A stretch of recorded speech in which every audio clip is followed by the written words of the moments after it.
You know that little yellow bubble you see every day telling you your messages are end-to-end encrypted? Well, welcome to this explainer, because today we're actually going to break down the invisible layers of digital security that make that bold promise a reality.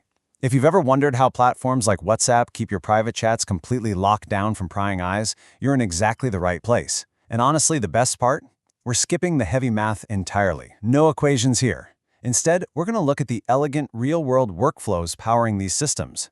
We'll use practical analogies to see how this cryptography provides confidentiality, integrity, and authentication for literally billions of people.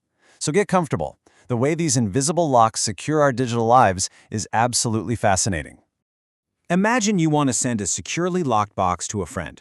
Obviously, to lock and unlock that box, both of you need the exact same key. Makes sense, right? But here's the massive catch.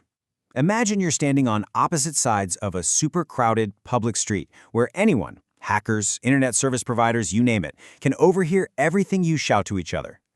How in the world do you agree on a secret key without the eavesdroppers snagging a copy for themselves? This is the fundamental challenge secure messaging apps have to solve first. The internet is literally that hostile, crowded street. So before a single secure message can ever be sent, an invisible agreement has to take place right out in the open. Okay, let's follow the journey of just a single message to see how this actually plays out. It starts with Alice generating a unique, secret key. She then uses that key to encrypt, or basically scramble her message into completely unreadable ciphertext. That scrambled package then braves the wild west of the open internet, bouncing through all sorts of servers and routers until it finally reaches Bob. And upon arrival, Bob uses that agreed-upon key to decrypt the message back into readable text. Sounds pretty simple when you lay it out step by step like that, doesn't it? But the lingering question remains, how on earth did Alice and Bob safely get their hands on that exact same key back in step 1 without anyone else grabbing it? Making that initial connection safely relies on an absolutely brilliant concept called public key cryptography. Think of this exactly like a public mailbox sitting out on a city street. Literally anyone passing by can drop a letter into the slot. That's the public part of the equation.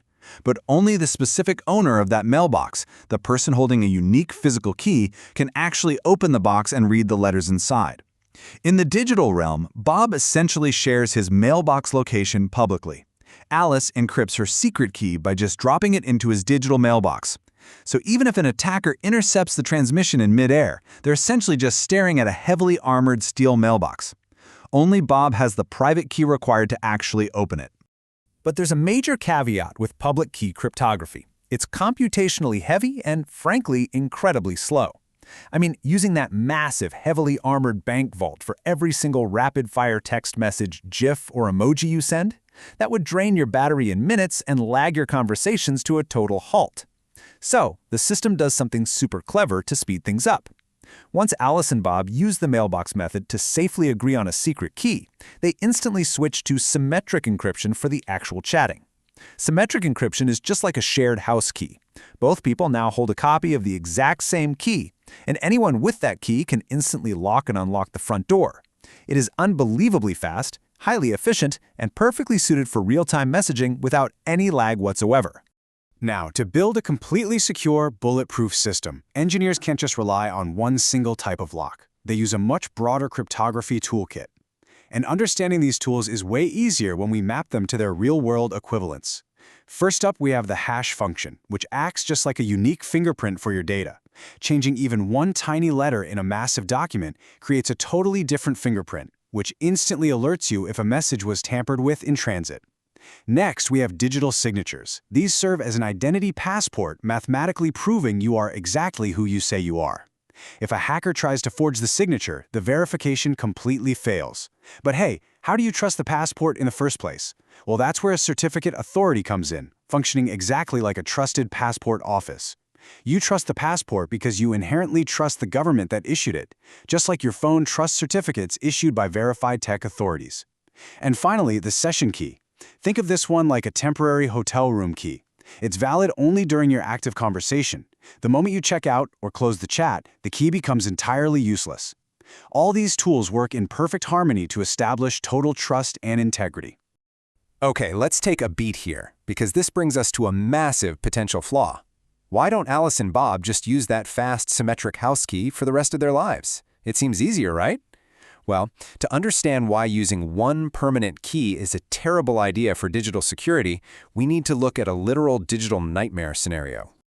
So, picture this. Imagine a patient, highly sophisticated attacker quietly sitting on the internet, scooping up and hoarding all your scrambled messages for 5 whole years. They can't read a single word of them yet, mind you, but they just store that ciphertext on a massive hard drive, waiting.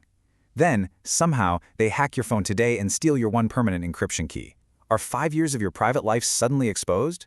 If you only relied on one permanent key, the answer would be a devastating yes. They could literally go back in time and unlock half a decade of your deepest secrets.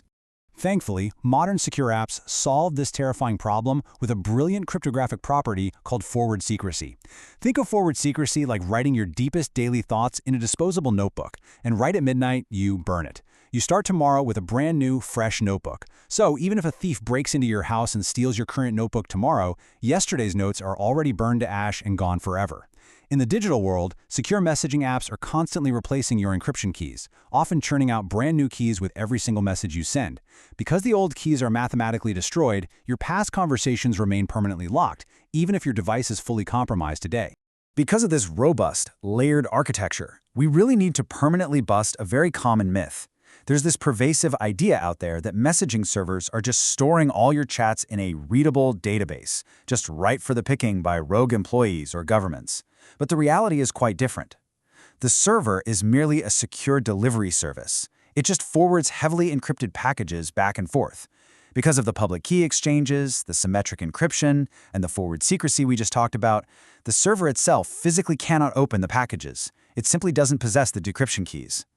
Now, it is totally worth keeping in mind that some metadata, like who you texted and exactly what time you texted them, as well as optional third-party cloud backups, might be handled differently depending on your settings. But the core messages in transit? No way. They are locked down tight. Now, for the tech enthusiasts watching, we definitely aren't going to leave you hanging. Let's take a quick second in our Engineer's Corner to map these intuitive, real-world analogies to the highly sophisticated industry terms actually running under the hood. That mailbox agreement that safely establishes the initial connection? Well, in the industry, that's handled by an elegant key agreement protocol known as X3DH. And those disposable notebooks that guarantee forward secrecy about constantly rotating your keys? That mechanism is driven by the very cleverly named double ratchet algorithm. When you weave all these complex mechanisms together, they form the overarching signal protocol. Understanding the problems these tools solve is definitely the most important part, but knowing the actual names reveals the sheer scale of this achievement. The Signal Protocol is literally the gold standard of post-compromise security, and it silently protects billions of daily conversations on platforms like WhatsApp, Google Messages, and, of course, Signal itself. This elegant blend of real-world logic, public mailboxes, and disposable notebooks keeps our digital lives completely secure every single day, mostly without us ever even noticing. It's a massive testament to the incredible engineering happening right behind the screen. But it also leaves us with something incredibly important to consider. As technology rapidly evolves, as quantum computing power grows, and as our daily lives become even more deeply intertwined with the digital realm, what new invisible locks will we need to invent to protect our secrets tomorrow? Thanks so much for joining me for this explainer, and I hope you never look at a locked digital message quite the same way again.